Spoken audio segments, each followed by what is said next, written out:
Assamese ART কিটচেনলৈ স্বাগতম। আজি মই আপোনালোকক ব্ৰাহ্মী শাক আৰু কণীৰ এটা বহুত উপকাৰী সুন্দৰ ৰেচিপি বনাই দেখুৱাব লৈছোঁ।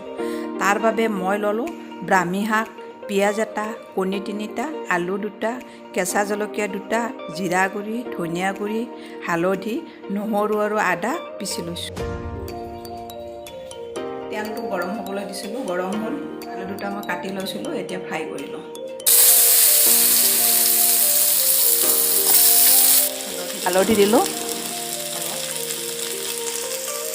যদি আপোনালোকে মোৰ চেনেলটো ছাবস্ক্ৰাইব কৰা নাই, ছাবস্ক্ৰাইব কৰি ল'ব।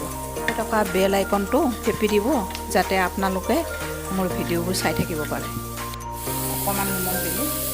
3 মিনিটমান ফ্ৰাই কৰিব, এনেকৈ লৰাই লৰাই।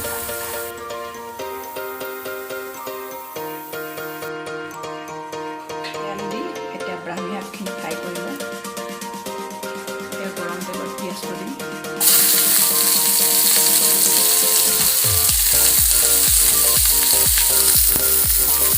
লো ফ্লেমত কৰিব।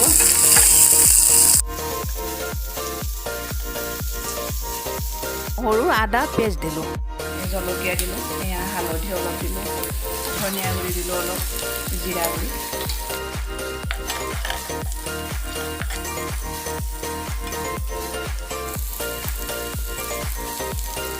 এতিয়া ব্ৰাহ্মী শাকটো দিলোঁ। ব্ৰাহ্মী শাক সৰু ল'ৰা ছোৱালীৰ ব্ৰেইনৰ কাৰণে বহুত উপকাৰী আৰু এগত প্ৰটিন থাকে। নিমখ দিলোঁ।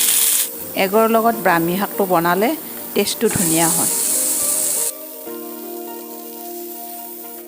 শাকটো সিজি গৈছে, এতিয়া মই কণীকেইটা দিম।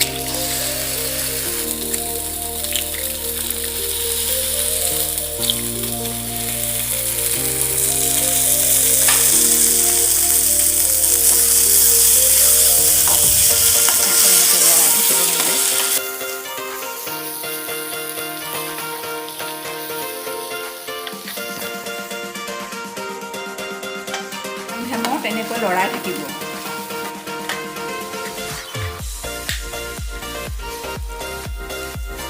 ইয়াতে আলুখিনি যোগ কৰি দিলোঁ।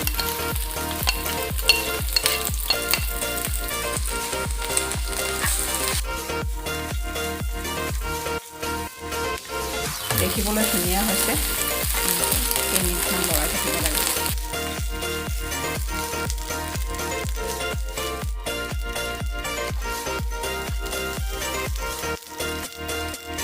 এয়া হৈ গ'ল। আপোনালোকে খাই চাব, নিশ্চয় ভাল লাগিব।